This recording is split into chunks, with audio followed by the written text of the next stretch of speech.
Espírito Santo, fala com a gente nessa manhã. Fala, Senhor. Nos traz a sua palavra, nos molda, nos transforma, nos alimenta. Age em nós, traz em nós essa consciência de filhos, filhos amados. Filhos por quem o Senhor pagou um preço tão alto. O Senhor pagou com a própria vida para nos resgatar, para nos atrair do Senhor mesmo. Amém? Romanos 8, verso 15, diz assim: porque não recebestes o espírito de escravidão para viverdes outra vez atemorizados, mas recebestes o espírito de adoção, baseados no qual clamamos Abba, Pai. Vamos falar isso de novo? Abba, Pai. Só as irmãs. Abba, Pai. Os varões. Abba, Pai. Ficou bonito. Nós estamos em 21 dias de jejum e oração, todos sabem disso, e essa é a última semana, reta final, os últimos 7 dias. Tem sido uma bênção para mim. Eu tenho percebido como o mundo espiritual, como demônios se preocuparam muito com esse jejum em particular. Muito, muito mesmo. Só me resta concluir uma coisa: Deus tem coisas grandes para nós do lado de lá, do lado de lá do jejum. E eu só vou contemplar, só vou experimentar as coisas grandes que Ele tem para nós. Então eu penso, amém, que é muito apropriado trazer para os irmãos uma palavra dentro do tema do jejum. Qual que é o tema do jejum? 21 dias? Na presença. Vamos falar de novo todo mundo junto? 21 dias? Na presença. E olha, deixa eu te contar algo. Não só aqui, né? Em todas as igrejas. Tem muitas pessoas que ainda não entenderam o que é estar, andar, caminhar nessa presença. Tem gente que pode até frequentar um culto semanalmente. Tem gente que pode frequentar um life group. Pode até estar fazendo parte de um jejum em algum lugar do mundo. Mas ainda não consegue, não aprendeu como desfrutar dessa doce presença. Para nos ajudar a entender um pouco mais sobre isso, eu e você precisamos ter revelação de como desfrutar da presença doce do Senhor. Essa presença tão abençoadora. Vamos juntos? Sim. Na velha aliança, você percebeu que o texto de Romanos, né, ele está se referindo, dizendo que não podemos, não precisamos estar de novo, outra vez, né, atemorizados. Na velha aliança, as pessoas viviam debaixo desse espírito de medo. Viviam em escravidão, com medo da mão pesada do Senhor, com medo do Senhor castigar. Hoje não. Nós não precisamos mais viver assim. Nós temos a consciência de que somos filhos. Filhos abençoados, filhos amados. E só pelo Espírito de Deus é que nós conseguimos clamar, que nós conseguimos dizer Abba, Pai. Amém? E Deus fez questão de deixar essa expressão que você acabou de falar aí, Abba, Pai, numa linguagem que quem estivesse ouvindo ali fosse entender. O texto que você acabou de ler está no Novo Testamento. E qual que é a linguagem, qual que é a língua, melhor dizendo, predominante do Novo Testamento? O grego. Mas Abba, Pai, não está no grego. Está no hebraico. O Senhor fez questão de deixar no hebraico para que não houvesse dúvida. Abba é a forma como as criancinhas, os pequenininhos que estavam aqui agora já saíram, se dirigem aos seus pais até hoje, lá em Israel. Ele vai chamar o pai e diz Abba. Hã? Não é? A sua melhor tradução para Abba, Pai, seria paizinho.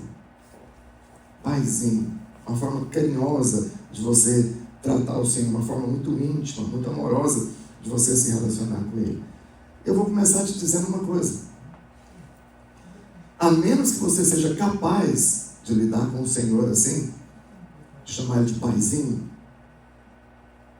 você ainda está debaixo do espírito de escravidão e de medo. Escravos lidam com o Senhor num relacionamento muito distante. Oh, amado Deus, altíssimo, elevado nas alturas mais elevadas, as altitudes. Bem alto esse lugar, né? Tão longe, tão distante de mim e de você. Mas Paulo diz a expressão outra vez, que se refere, está falando do Velho Testamento. Para mim e para você, não é assim mais. Meus 2 filhos, Pedro está aqui, e a Sara também, quando eles eram pequenininhos, eles não tinham que se preocupar, eles não tinham que saber uma forma especial de falar comigo. Quando tinha algum pesadelo, ou quando doía alguma parte, né? Criança tem aquelas dores que eles chamam de dor de crescimento, já ouviu falar? Dói a perna, você vai no médico, o médico fala, isso é dor de crescimento. Que asneira, né? Ixi, não posso falar isso não. Mas, na madrugada, na noite, no meio ali da dor deles, eles não falavam assim, oh, aquele que habita no quarto ao lado, venha em meu favor nesse momento, se é que podes. Como é que filho que está passando um problema faz no meio da noite? Pai! Mãe! Não é assim? Ele dá um grito. Ele não tem formalidade nenhuma, ele não tem preocupação. Mas por quê? Porque ele entende que ele é amado. Ele entende que ele é cuidado. E quando eles eram pequenininhos, né, falando ainda da história deles, às vezes eu chegava em casa com a mente assim meia cansada do dia de trabalho, meio atordoado um pouquinho, e eles queriam me contar histórias longas de algo que aconteceu na escola, ou de alguma coisa que eles viram, estavam brincando, um filme que assistiu, às vezes até alguma coisa que a mãe tinha falado ou feito com eles, né? E vinham me contar a história. E eu confesso para você que nem sempre eles tinham 100% da minha atenção. Às vezes eu estava ali tentando olhar e dar atenção e conversar e saber o que ele estava querendo dizer comigo, mas o cansaço era tanto que eu não conseguia. Mas a verdade é que, mesmo naquele cansaço, se um deles fosse para o quintal, me lembro muito bem, uma vez aconteceu algo. A gente morava numa casa que tinha assim, um driveway muito longo, bem íngreme, e que virava lá no fundo. E o Pedro tinha esse patinete, que ele gostava de sentar nele, ele não ficava em pé. Ele sentava nele e descia aquilo no gás. E um dia, nessa dele descer no gás, eu acho que ele perdeu o controle. E eu só escutei uma mistura de choro com um grito. Pai! Lá vai eu correndo. Um dia eu fui na casa do Diego. Estou lá conversando com ele. Quem é que já foi na casa do Diego? E da Michele. Então você sabe que ali na casa dele, onde estão os carros, ali não tem o estacionamento. Dali até o fundo da casa, onde outra pessoa mora, é uma distância longa. E ele tinha comprado umas bicicletas. E a Sofia pegou a bicicleta dela e foi andar. De repente eu estou ali conversando com ele. E eu e ele escutamos ao longe. Pai! Gente, eu fiquei preocupado do jeito que eu vi o Diego correr. Eu pensei, se ele cair, ele morre. Um foguete. Chega lá, já levanta a menina. E eu atrás tentando acompanhar, gastei quase 5 minutos para chegar depois dele. Para poder ajudar a pegar a bicicleta. Os pais são assim. Pais amam seus filhos. Eu vou te dizer, o seu Pai Celestial, Ele não é diferente. Ele te ama todo o tempo. Você está debaixo, olha aí o que eu vou te dizer. Você está debaixo da bondade, da misericórdia, do amor do Senhor o tempo todo. Não tem um minuto da sua vida, não tem um segundo, não tem uma fração de tempo da sua vida que você não esteja cercado pelo amor dele. Pastor, mas se eu bater o carro, o amor do Senhor estava com você. Pastor, mas quando eu não estou tão santinho assim, o amor do Senhor não mudou por você. Pastor, e se eu esquecer de comprar flores para Elisa de novo? O Senhor continua te amando. Ela talvez não, mas o Senhor te ama. Amém? Então tire da sua mente uma imagem que muitas vezes vem na minha. Imagem de um Deus distante, a quem você precisa convencer e persuadir Ele o tempo inteiro para vir te ajudar. Senhor, se eu fizer isso, o Senhor vai fazer algo por mim? O Senhor responde, vou fazer, mas não porque você está fazendo. Porque o que eu tenho para te dar, você é muito pobre para comprar. Amém, glória a Deus. Né? Você não tem como pagar. É muito caro, é muito valioso. Quero te mostrar, num texto que eu li recentemente aqui, eu vou ler de novo, um aspecto muito interessante do pai. É a parábola, de novo, do filho pródigo, mas que eu quero mostrar para você um pouquinho do Pai. Eu já preguei essa mesma mensagem aqui, um pouco diferente. Hoje você vai ver um lado novo dela. Como que é o nosso Pai? Como que é esse Pai que nós pregamos sobre Ele, que a gente vive e se relaciona com Ele? Lá em Lucas 15, do verso 11, não precisa colocar ainda, sabe? Peraí. Do verso 11 até o 32, você tem essa história. É conhecida como a parábola do filho pródigo. Mas a parábola, na verdade, ela é muito mais a respeito do pai do que do filho. Sim, você pode achar que, pastor, eu só ouço falar do filho, mas se você prestar atenção no que eu vou te mostrar aqui hoje, você vai entender. O alvo do Senhor nela é nos revelar o caráter do pai. O do filho todo mundo conhece. Você conhece o seu próprio caráter. Agora, você pode dizer que você conhece 100% do caráter do seu pai? Não sei. A gente sabe que ele é amoroso. Mas se nós conhecêssemos de fato 100% do caráter do pai, eu não estava aqui todos os dias pregando para você sobre o amor dele, sobre a bondade dele. Eu penso assim. Então vamos juntos. A história conta que o pai, em determinado momento, pega a herança que ele ia passar para os filhos, todos os bens dele, e ele divide e dá para os dois filhos. Não foi uma divisão exata, não. Na cultura judaica, o filho mais velho, ele tinha direito ao dobro da herança. A Bíblia é tão interessante, Gustavo.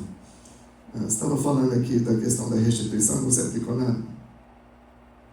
no assunto das ofertas. De maneira geral, irmãos, me ajude a responder aqui. Quem é o filho mais novo do Senhor? E quem é o mais velho? Colocando, peraí, vou te dar dois grupos. Colocando Israel e colocando os gentios. Quem é o filho mais novo? Os gentios. Israel é o mais velho. Israel então tem direito, com o filho mais velho, é disso que eu estou falando aqui, o dobro. Ele tem direito a 66% da herança. Aquele filho mais velho da parábola tinha direito a 66%, porção dobrada em relação ao irmão mais novo. Mas tendo direito a essa herança tão grande, muito maior do que a do filho mais novo, aquele filho não desfrutava dela. Israel também não tem desfrutado da herança, da presença do Senhor como eles deveriam. Você tem acesso a essa presença. Você tem acesso a essa herança. O mais novo sai pelo mundo, ele gasta todo o seu dinheiro com orgias, com bebedices. E quando ele não tinha mais dinheiro, seus amigos abandonaram ele, e ele foi se tornar uma das profissões mais... Ele foi se tornar alguém que ia trabalhar numa das profissões mais humilhantes para um judeu. Ele foi cuidar de porcos. Eu tinha uma loja aqui em Bridgeport, uma época, e às vezes alguns judeus iam lá vender produtos para nós. E naquela época tinha um food truck perto da loja que eu e meu cunhado amávamos ir lá buscar comida. Era aquele porcão assim, cortado, gorduroso. E às vezes acontecia de chegar um judeu lá enquanto eu ia, ele estava comendo aquela pratada de porco assado. E eu estendia a mão para cumprimentar ele. Ele fazia literalmente assim. Não posso pegar na sua mão. Naquela época, cuidar de porco, para um judeu, era algo extremamente humilhante. Mas a Bíblia diz que, num determinado momento, ele caiu em si. Agora aqui sim eu vou ler o texto bíblico. Lucas 15, verso 17. Diz assim: então, caindo em si. Já teve um momento da sua vida que você caiu em si? Sim. Em alguma situação você falou, não é assim. Então, caindo em si, disse: quantos trabalhadores do meu pai têm o quê? Pão com fartura. E eu aqui morro de fome. Levantar-me-ei e irei ter com meu pai. E lhe direi: pai, pequei contra o céu e diante de ti. Já não sou digno de ser chamado. Já não sou digno de ser chamado teu filho. Trata-me como um dos seus trabalhadores. E levantando-se, foi para seu pai. Vinha ele ainda longe, quando seu pai o avistou e compadecido. Diga, compadecido. Compadecido. Diga, correndo. Correndo. Diga, o abraçou. O abraçou. E diga também, o beijou. O beijou. Vamos repetir? Compadecido. Compadecido. Correndo. Correndo. Abraçou. Abraçou. E beijou. Mais uma vez. Compadecido. Correndo. Abraçou. Beijou. Essas 4 atividades eu quero passar aqui com você.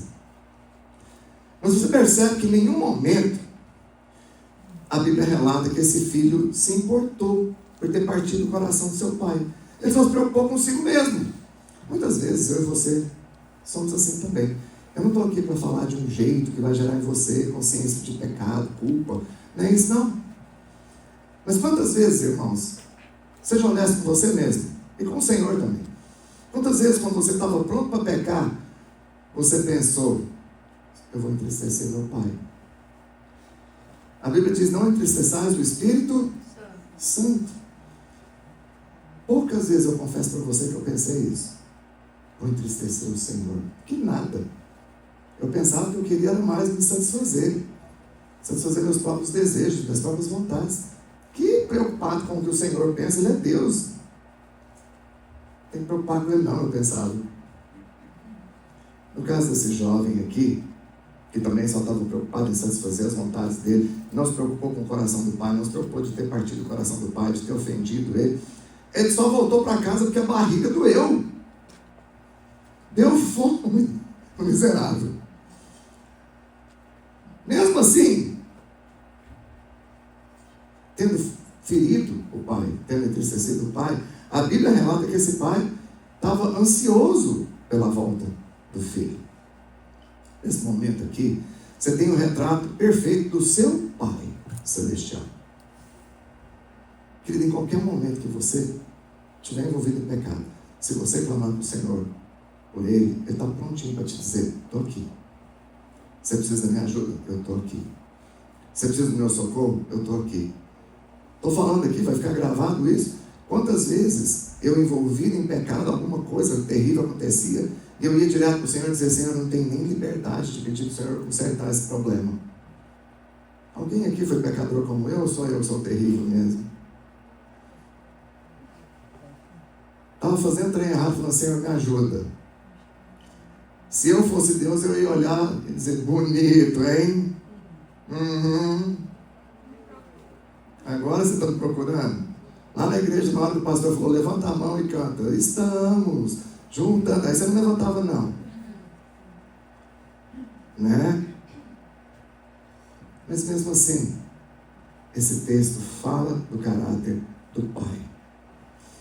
Lá fora, irmãos, e às vezes até em muitas igrejas, mas eu vou falar de lá fora. O que você ouve disso todo domingo, toda semana? Lá fora está cheio de pessoas, muitas delas evangélicas, que não sabem que o Pai está pronto para perdoar elas. Não passa uma semana que eu não escute pelo menos 2, 3 vezes alguém dizendo para mim, o Senhor me ama, mas... Não é? Sempre tem um mais. E aí você vai tentar explicar para a pessoa e às vezes ela fica com raiva de você. Você fala para ela, o Senhor te perdoa. Mas como? É quase como se a pessoa dissesse para mim, eu quero ser condenado. Eu quero levar uma chibatada. Mas aí esse filho tem fome, e a partir do verso 20, a Bíblia relata o que ele fez.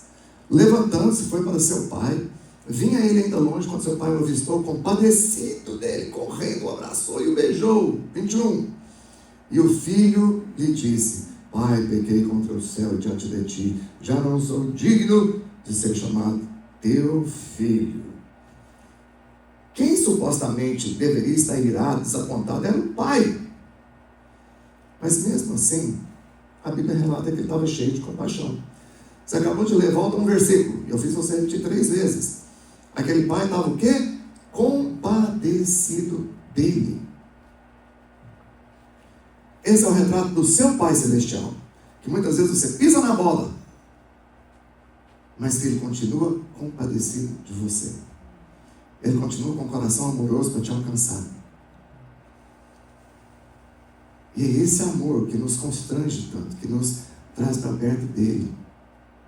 Deixa eu te contar um segredo. Não é dizer para a pessoa, não pode fazer isso. não é ficar discutindo o que é pecado, o que não é pecado. O que é pecado está relatado na Bíblia. Você quer descobrir, vai lá e lê. Mas eu vou te dizer, gaste mais tempo tentando descobrir o amor do Senhor, dá mais certo. Invista mais tempo em entender o amor dele do que tentar entender pecado. O que é pecado? Era pecado, continua sendo pecado, não vai mudar. Então põe o foco na coisa certa. Põe o foco no amor do Senhor por você, pela sua casa, pela sua família, pelos seus filhos. Aleluia. O irmão mais velho ficou irado quando o novo volta e nem quis participar da festa. Você sabe por quê? Ele desfrutou, ele viveu, desfrutou não, deixa eu mudar. Ele viveu a vida inteira ali tentando merecer o amor do Pai. Você vê que chega uma hora que ele fala, ele usa um mecanismo chamado justiça própria. Nunca te deixei. Estive aqui com o Senhor todos esses dias, todos esses anos, trabalhei duro nessa fazenda aqui. O Senhor nunca me deu nem um bezerrinho. Esse sem vergonha, safado, pega a herança, sai, gasta tudo, volta. O Senhor dá para ele um novilho cevado? Nós somos assim. A gente é cheio de querer merecer as coisas. A gente é cheio de justiça própria. E creia no seu pastor quando ele te diz, quando você se relaciona com Deus, a sua tendência vai ser de querer apresentar para ele algo de bonzinho que você fez. Senhor, essa semana eu não xinguei. Essa semana eu não bebi. Essa semana eu não vi aqueles vídeos. Essa semana eu não falei coisas erradas, não menti, não roubei, não matei. Não forniquei, não mundiei. Semana, se eu pode, eu vou orar com fé, porque agora eu sei que eu vou receber. A tendência minha e sua é essa, é a do merecimento, é a da justiça própria. Foi o que aquele filho mais velho fez. Não foi assim que o pai lidou com o mais novo. Conta-se, certa vez, Alexandre o Grande, alguém aqui já ouviu falar da história dele? Foi abordado por um mendigo, pedindo esmolas, e ele imediatamente tirou 2 moedas, 2 negoção assim de ouro, e jogou para o mendigo. 2 moedas de ouro. O seu escudeiro, o rapaz que estava andando com ele, falou assim: mestre, por que dar 2 esmolas de ouro?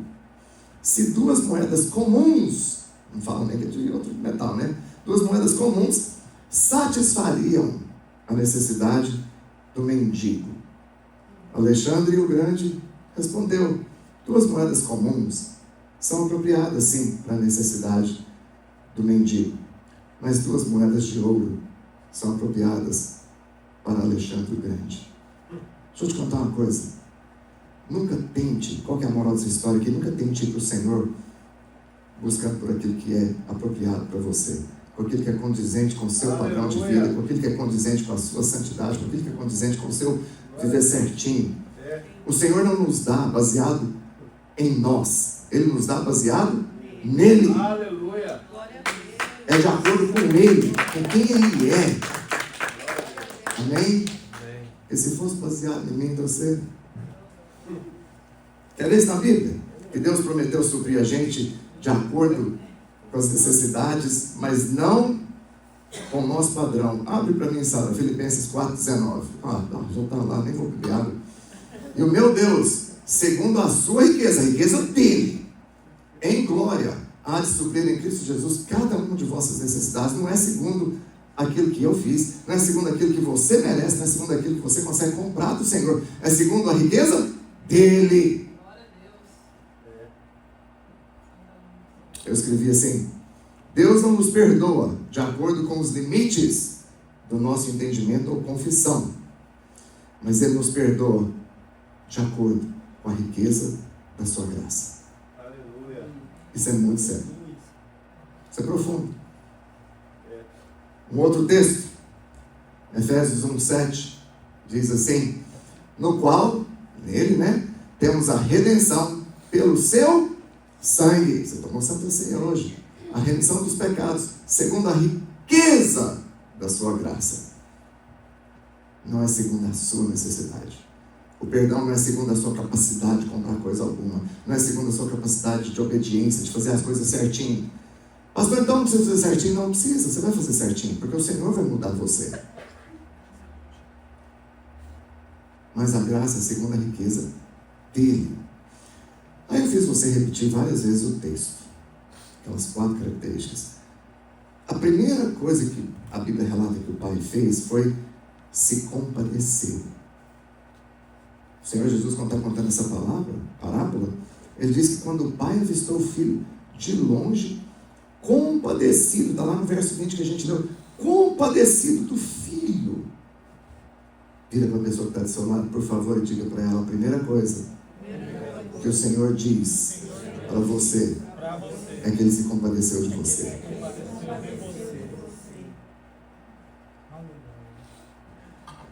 Não precisa abrir, sabe? Eu vou ler aqui sozinho, verso 20.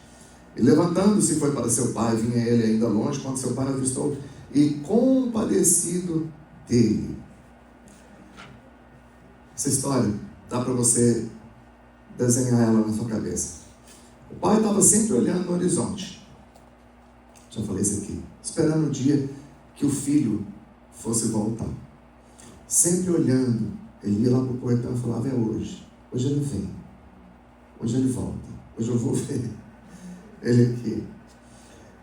Naquela época, as pessoas mais ricas, elas viviam juntas em vilarejos. Por uma questão de segurança, né? Faziam aqueles muros grandes, faziam uma cidadezinha e vivia ali dentro. Então, o vilarejo inteiro, com certeza, sabia da história do pai do filho pródigo. Todo mundo sabia.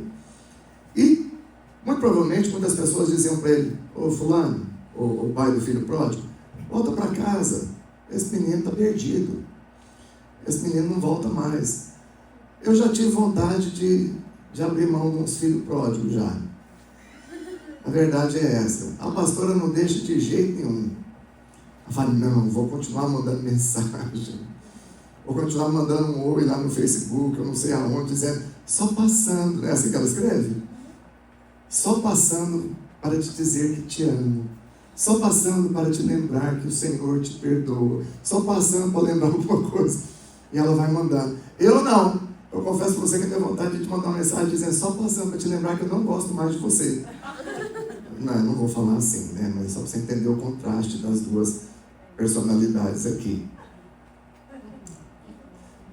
Aquele pai foi completamente rejeitado pelo filho. O filho, em outras palavras, diz para o pai, eu prefiro o senhor morto, me dá minha herança. O senhor morto tem mais valor para mim. Me dá o que é meu. E as pessoas, com certeza, olhavam para o pai dizendo, tadinho, tão trouxa, né? Pegou a herança, deu para esse filho irresponsável, sem vergonha, né? Gastou tudo. Eu imagino como é que foi a crítica quando o filho voltou. Ah, não, tudo menos isso agora. Eu até estava bem com o filho ter ido embora, mas agora voltar e o pai vai fazer uma festa para ele? A Bíblia diz que quando o pai viu aquele menino, ele voltou, ele não se preocupou. A Bíblia não relata isso, eu estou olhando aqui para o texto. Ela não se preocupou em dizer para mim e para você que o pai mencionou alguma coisa para ele. Filho, eu perdi todo o meu dinheiro que eu te dei. Te dei 33% da fortuna, é muito dinheiro. Você vai me pagar? Você vai me repor? Não. O que o pai faz? Olha para cá. Olha para cá. Uma coisa é eu pegar um valor X, 33%, e seja lá qual for a herança. 33% é 33%. O matemático Diego pode me ajudar com isso aqui. É um valor, é uma quantidade. E dá para ele. E dizer, pode gastar. Uma hora acaba. Quando ele volta, depois de ter feito essa tolice, o pai fala consigo mesmo, não vou te dar mais os 33%. Eu vou melhorar muito sua vida. Eu vou te dar um anel. Ele tem um brasão da família. Aonde for, aonde você for, meu filho, você só mostra o anel, as portas vão se abrir para você. Você pegou a herança, você gastou, mas você voltou, eu quero te dizer uma coisa, filho. Da onde veio aquilo que você consumiu, tem muito mais. Aleluia. Estou te dando um anel, agora você precisa mais carregadinha. Você carrega só o cartão Black, como o Gustavo está falando. Pode ir, gaste à vontade. Esse é o seu pai. Vou falar uma frase estranha talvez para muitos, mas ele é extravagante. Ele pega e dá. Pode consumir, pode gastar. Vai, pede o que você quer. Aleluia. Eu tenho escutado tantas histórias, irmãos, de pessoas que têm entendimento e revelação disso. Quando a pessoa tem entendimento de quem é o Pai e como que ela pode usufruir daquilo que o Pai conquistou para ela, daquilo que o Pai tem para ela, a história da pessoa muda de vida. Eu já contei aqui para vocês um casal da Paz Church, lá em São Paulo, que eles não tinham carro, mas aí eles colocaram para eles mesmos uma condição: nós vamos viver como quem tem um carro, e todos os dias nós vamos falar desse carro. É uma marca lá. E aí eles falavam: vamos para a igreja? Vamos. Tá, faz o seguinte, aquece, liga o carro lá para nós, aperta o botãozinho para ir aquecendo. Mas não existia carro. Na hora de sair, tira o carro fulano de tal da garagem. Mas não existia carro. Mas eles começaram a se acostumar com a ideia de que já existia para eles. Um dia, do nada, eu conto o resto da história outra hora, eles recebem o carro. O Senhor deu para eles o carro. Aleluia. Eu não tinha condição, irmãos, de ter o carro que um dia eu quis dar para a Thaís. Eu não tinha condição financeira. Nunca vamos esquecer que um dia eu estava passando no mall aqui e eles estavam fazendo uma rifa de uma SUV, esses carrão grandão. Igual o Cleito tem esses negócios aí. E aí a gente passou e eu falei: queria tanto dar um carro desse para você, Thaís. E continuamos andando. Lá na frente me deu um negócio. E eu virei para trás. Voltei lá no carro, pus as mãos nele e falei: pai, dá um carro desse para minha mulher. Passam alguns dias, e eu não falei isso para ninguém, faço questão de dar o testemunho do jeito certo. Não é que eu cheguei em alguém e fui chorar nas pitangas, porque senão aí o milagre fica um milagre meio comprado, né? Um milagre meio negociado. Não falei com ninguém. O patrão me chamou lá em cima no escritório dele, falou algumas coisas lá do dia. De repente ele fala: vamos comprar um carro para você? Não, que carro? Não tem dinheiro para comprar carro agora, não. E quem disse que eu preciso do seu dinheiro? Fazendo uma história muito longa, ficar curta, ele me levou, ele fez eu escolher e só falou: vamos mandar descer. Estava na cegonha, estava naquele caminhão. Quando eu falei: tá, aquele lá então. Desce. Irmãos, eu nem papel assinei. O cara chegou e falou só assim: tá aqui a chave. Eu falei: não tem que assinar nada. Pode ir, filho. Sabe qual que era o nome do carro? Santa Fé. Santa Fé. Eu não comprei sabendo o nome. Eu cheguei para escolher, eu escolhi pelo olho. Eu olhei e falei: eu gostei daquela cor lá, aquilo lá em cima da cegonha. Eu não sabia que o nome era Santa Fé. Você vê como é que Deus é bonzinho? Como é que Ele faz as coisas? Esse é o nosso Pai. Ele se compadece de nós. Ele vê a minha necessidade e a sua. Sabe, irmão, antes de tomar qualquer decisão, antes de decidir, de pensar: vou fazer isso, vou fazer aquilo, vou comprar uma casa, uma bicicleta, vou não sei o quê, vou esganar aquele irmão que eu estou com raiva dele, seja o que for, vai para o seu pai. Fala para ele: pai, qual que é o benefício que o Senhor tem preparado para mim? A Bíblia diz que as misericórdias do Senhor se renovam a cada manhã. E Ele também diz que bondade e misericórdia me seguirão todos os dias da minha vida. Então, quando você acorda, várias vezes eu faço isso. Senhor, qual que é a misericórdia preparada para hoje? Qual que é a bondade do Senhor preparada para hoje para mim? Pastor, você só vive um mar de flores? Pelo contrário. Mas eu creio profundamente naquilo que o Gustavo falou aqui hoje. Mesmo quando eu sou atacado, na verdade vai redundar em bênção. Porque se o diabo rouba, Deus restitui em dobro, é quase como se ele pedisse para ele: rouba um pouquinho mais. Não estou falando que ele vai fazer isso. Mas se ele roubar, ser restituído em dobro. Não, fala, passa o dia para não ler o relógio também. Amém? Amém. O pai se compadeceu. Aí a Bíblia diz que o pai correu. A segunda coisa que ele fez foi correr. No grego tem mais de uma palavra para correr. Tem uma que é o correr normal, que é a corrida lenta, constante. Mas tem uma outra palavra grega que fala de uma corrida, de uma largada explosiva. Qual que você acha que está no texto aí que você acabou de ler? A explosiva. A mesma do dia. O pai não levantou e começou aquela corredinha, né? Eu estou já com uma certa idade, né? Minha corrida já não é mais como a do Diego. O pai levantou e... uma corrida explosiva. Aleluia. Você sabe qual que é a velocidade da corrida do Senhor em sua direção?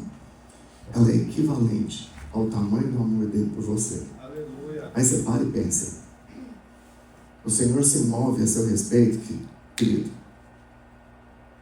Um estalar de dedo. Glória a Deus. Amém? Amém. Naquela época, não sei se você sabe, mas se você procurar isso no Google, você vai achar. Correr era algo desonroso. Era algo que não se aplicava a pessoas mais velhas, porque eles colocavam pessoas para correr para eles.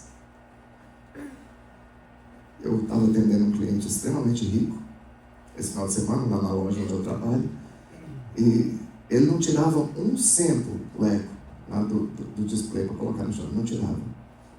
Eu estava aí onde você está, ele falava assim, eu gostaria de ver esse exemplo aqui, por favor. O dedo dele encostando no exemplo. Aí eu tinha que vir, pegar o exemplo, colocar para ele. Ele é muito poderoso, ele não pode simplesmente pegar as coisas. Aquele pai não precisava correr. Mesmo assim, ele abre mão do seu próprio direito, ele abre mão da sua própria honra, da sua própria dignidade e explosivamente corre em direção àquele filho. Eu copiei um texto, coloquei aqui para você. Esse não é meu, copiei. Nas Olimpíadas de Barcelona, em 1992, na competição dos 400 metros rasos, um atleta estava correndo, então subitamente ele caiu. Mas continuou tentando chegar até a linha de chegada, mesmo mancando com muita dor. Imediatamente um homem saltou da arquibancada e correu em sua direção. Os seguranças tentaram segurá-lo, mas ele se desvencilhou deles, colocou o braço do jovem sobre os seus ombros e o levou até a linha de chegada. Interessante é que eu assisti isso. É que eu copiei o texto, mas eu assisti isso aqui. Ao vivo. Aquele homem era o pai daquele rapaz que estava mancando.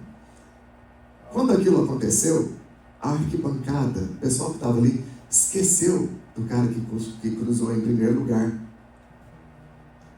E a atenção do espaço lá do ginásio, daquele estádio, todinha, se voltou para aquele pai que colocou o braço do filho em cima do ombro dele ali e levou ele até a linha de chegada. Por que eu fiz questão de colocar isso aqui? Porque eu quero te dizer algo poderoso. Há poder quando o pai sustenta o filho. Há poder quando o filho é incapaz de correr a jornada que ele tem que correr. E o pai vem e fala, eu vou colocar seu braço em cima do meu ombro, eu vou te ajudar a chegar até a linha final. Irmãos, como pastor, várias vezes eu já orei assim ao Senhor. Senhor, eu não estou dando conta. Eu preciso que o Senhor me fortaleça. Já orei. Eu sou gente, igual a você.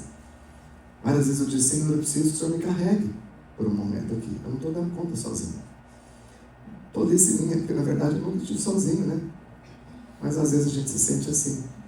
Então aquele pai compadeceu, correu, mas aquele pai também abraçou o filho. Eu te contei agora há pouco que uma das piores coisas que um judeu pode fazer é mexer com um porco. Para ele é muito humilhante, porque fere a religião dele, fere as crenças dele. Agora aquele filho, quando ele volta do chiqueiro, que ele chega lá perto do pai, você acha que ele estava cheirando o quê?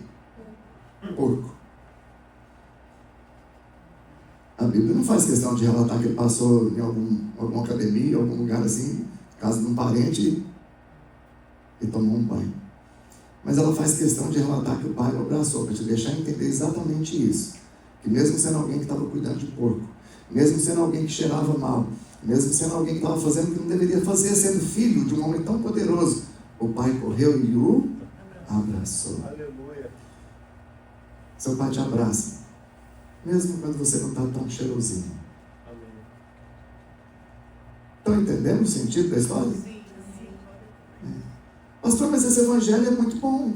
Quem disse pra você que é muito bom? Ele é maravilhoso. Esse evangelho é muito fácil. Não, ele não é fácil. Ele é de graça. Mas é assim mesmo? É. E eu vou te contar o que é que muda você. Não é eu ficar aqui pregando um monte de lei. Não faça isso, não faça aquilo, não vista isso, não vista aquilo, não coma isso, não coma aquilo, não vai nesse lugar. Eu vou te dizer aquilo que é melhor para a sua vida, mas o que te muda de verdade é a identidade sendo restaurada, é a identidade sendo impressa em você. Amém. Quando o Senhor, quando aquele homem cuida do filho do jeito que ele está cuidando, ele está dizendo para o filho o seguinte: filho, você sabe por que eu estou cuidando de você desse jeito? É porque isso que você está fazendo não é você. Isso que você está querendo viver não é condizente com a natureza que eu te dei. Você herdou a minha natureza. Eu e você, filho. Eu e você, irmão. Cleide, todo mundo aqui. Nós temos uma natureza divina. Amém. Qualquer texto que você pegar do Antigo Testamento, do Novo Testamento, vai colocar você em lugares que você nem sabia que você estava. Você estava sentado com Ele nas regiões celestiais. Você está acima de principados e potestades. Que isso, pastor? Acima desses demônios? Pois é, tá. Amém? Mais uma historinha. Existe um famoso psicólogo chamado René Spitz. Talvez essa mãe até já leu sobre ele, que é da área dela. Depois da Segunda Guerra Mundial, ele relata suas observações em crianças dos orfanatos. Depois da guerra, havia milhares e milhares de órfãos em toda a Europa. Eles tinham como alimentar essas crianças, mas não tinham pessoas suficientes para cuidar delas. Durante 3 anos, ele observou as consequências da falta de contato físico nas crianças de um desses orfanatos. Naquele lugar havia 97 crianças, entre 3 meses e 3 anos de idade. O relato de suas observações é chocante. Ele diz que depois do primeiro mês, muitas delas não comiam, não conseguiam dormir e algumas ficavam com o olhar fixo na parede. Depois de 5 meses, muitas crianças choravam incontrolavelmente e quando alguém tentava pegá-las no colo, elas gritavam de medo. No final de 1 ano, 1/3 daquelas crianças já tinham morrido. Eles não morreram porque não havia comida para elas, mas por absoluta falta de contato físico, como abraços e beijos. Eu fiz um estudo aqui nos Estados Unidos uma vez, tive que fazer uma pesquisa gigantesca. Me perdoem, eu não vou poder falar, a Thaís me falou de certas regras que o YouTube tem, eu não posso falar. Então eu vou pular. Amém? Essa história é bem triste, mas ela mostra a necessidade humana de contato físico. Ela mostra a necessidade humana de ter um abraço do Pai. Um abraço poderoso. Vou contar só mais uma historinha para vocês, dessas que eu tenho. Essa aqui é bem conhecida no mundo evangélico. Um pastor que escreveu livros. Um pastor conta que sua filha entrou num estado grave de bulimia e anorexia na adolescência. Ela estava morrendo de desnutrição. Num dia, esse pastor orou ao Senhor desesperadamente por sua filha e então sentiu um forte impulso para ir lá e só abraçar ela. E ele fez. Só que ela se debateu ali e tal, ia tentando abraçar com força, e depois de alguns minutos, ela começou a chorar convulsivamente. Está relatado em um dos livros desse pastor. Ele apenas segurava ela ali e dizia para ela: eu te amo, filha, eu te amo, eu te amo. Chegou uma hora que ela parou de chorar. Depois de algumas horas, ela para de chorar. E o pai vai para um lado, e a filha para o outro. Quando o pai passa por ela, o que você acha que ela estava fazendo na cozinha? Comendo. Um abraço. Um abraço. No início da minha conversão, o Senhor já me deu vários dons logo no início. E um deles tinha a ver com abraço. Era muito interessante. No início era muito interessante porque eu não entendia muito o que estava acontecendo.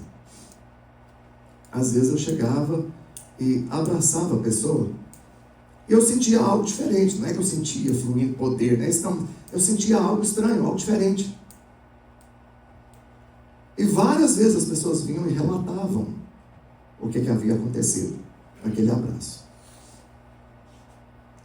Nunca vou me esquecer de um dia que eu estava num ginásio. Um ginásio, irmãos, lotado. Conferência do Benny Hinn, aquele irmão que assopra e joga o terno, né, das pessoas. Eu estava lá na geral, lá embaixo. E de repente, o Senhor põe no meu coração para me orar por um cara que estava assim, lá do outro lado. Eu falei, só, isso não é de Deus não, como é que eu vou atravessar? Mas eu obedeci. Esse tem da conversão. E fui, dá licença, I'm sorry. Eu não tinha I'm sorry, que eu não morava, né? Desculpa, dá licencinha, só passar que eu preciso chegar ali, dá licença. Quando eu cheguei lá, né, eu cheguei por trás dele, eu falei, e agora, o que eu faço? Eu bato na, dá licença, eu vim aqui falar com o Senhor. E o Senhor pôs no meu coração aquele desejo de simplesmente abraçá-lo. E aí eu fiz. Eu só cheguei, ele está aqui, né, de frente para lá, eu só coloquei minhas mãos ao redor dele. No que eu coloquei, eu não consegui ficar muito tempo, ele já caiu no chão. Eu encostei nele, ele, pum, e abriu a boca chorando. Eu pensei, o que eu fiz? Baguncei a vida do rapaz. E deixei ele chorar, agachei lá também, abracei. Ele é que chorou mais. Eu pensei, ele deve estar dando choque, alguma coisa, sei lá, fazendo mal para ele. E a hora que eu pensei em levantar, ele levantou e falou, não vai, me dá outro abraço. E eu fiquei ali abraçado com ele. Só isso. E de repente ele falou, ninguém nunca me abraçou. Eu não te conheço, não sei quem você é. Você veio aqui me dar um abraço. Para ele, irmãos, eu não sei, nunca fiquei sabendo da história dele. Para ele, aquele abraço trouxe algum tipo de poder na vida dele. Era muito comum, às vezes, pessoas estarem enfermas e eu chegar e abraçá-las e elas ficarem curadas. No início da pandemia, eu tive uns medinhos. Você lembra, Jéssica? A gente teve uns receios no início.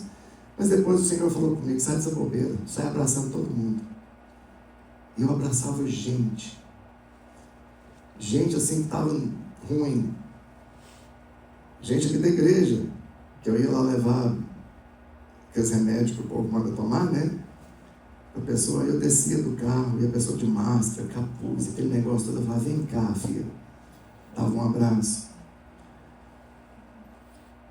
A gente às vezes não sabe o poder de um abraço. Para aquele filho, foi poderoso. Ele entendeu, mesmo eu estando sujo, fedendo porco, meu pai me abraçou. Mas por último, a Bíblia diz que o pai deu nele um beijo. Eu falei errado, eu preguei errado aqui para você agora. A Bíblia não diz que o pai deu nele um beijo. A Bíblia diz que o pai o beijou. A palavra grega usada para beijo aqui não significa significa, depois você mesmo nessas Bíblias aí eletrônicas, procure. Significa beijar freneticamente. Não sei nem como é que é isso. Como é que é, Cleito? Mostra para nós. Bem desse jeito aí. Mas você lembra que o filho estava fedendo, sujo. Porco.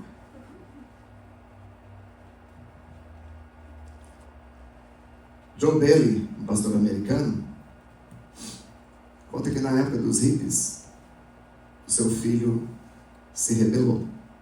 Pastor renomado aqui dos Estados Unidos. O filho dele se rebelou e foi virar um desses malucos aí. E por várias vezes, as pessoas davam notícia de que o filho dele estava caído em algum canto aí, junto com outros drogados. E um belo dia ele decide sair e foi atrás do filho. Acha o filho num cômodo com outras pessoas. O pai entra devagarzinho para não acordar os outros. E chega, se abaixa, se inclina e beija o filho várias vezes. Se levanta e vai embora. Não muito tempo depois disso, o filho aparece na igreja. O filho do pastor entrega sua vida para o Senhor. E ali começa uma história muito poderosa desse filho se tornar pastor. E anos mais tarde, muito tempo mais tarde, ele, numa das pregações, ele falando com a igreja, ele conta a história. E ele conta para o pai, já velhinho, sentado ali no banco. E ele diz a seguinte frase para o pai dele, eu copiei isso aqui. Ele diz assim, você sabe aquele dia que você foi lá me ver? Você quer saber que dia que a minha vida mudou? Você quer saber que dia que eu fui tocado pela presença do Senhor? Você quer saber que dia que eu fui impactado? Foi naquela noite em que você foi lá naquele cômodo, aquele mistura de galpão com um quarto velho lá, e me deu um beijo. Você pensou que eu estava dormindo, mas eu te vi. Eu estava acordado. E naquele instante, olha a frase que esse filho fala para o pai. Naquele instante, eu pensei que se meu pai pode me amar tanto assim, se meu pai terreno pode me amar tanto assim, quanto mais meu pai celestial. Eu encerro aqui, querido. Deixa eu falar uma coisa.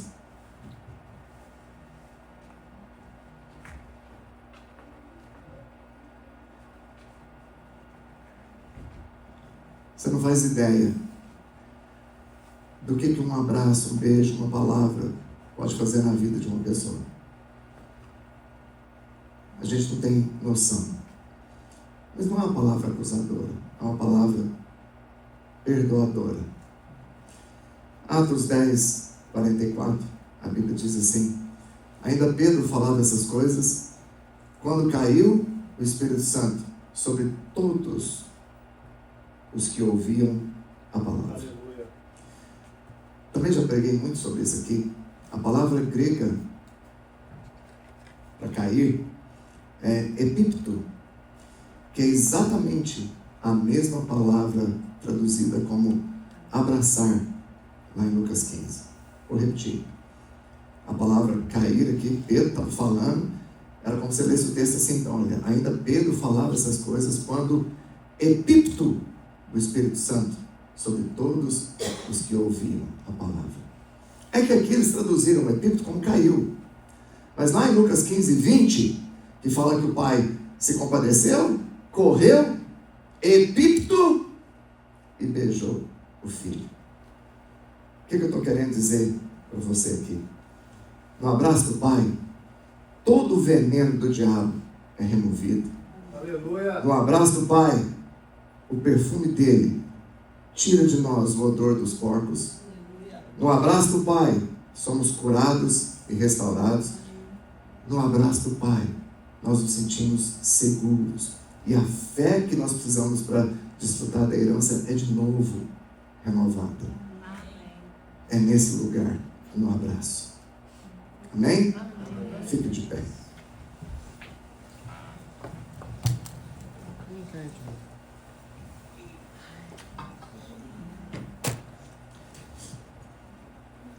De todas as frases, de tudo que eu preguei para você aqui hoje, talvez a mais importante é a que eu vou te falar aqui agora. É a mais séria. Você viu aí que eu pus uma música, Sara, no papel? Você está com ele? Olha aí a última frase.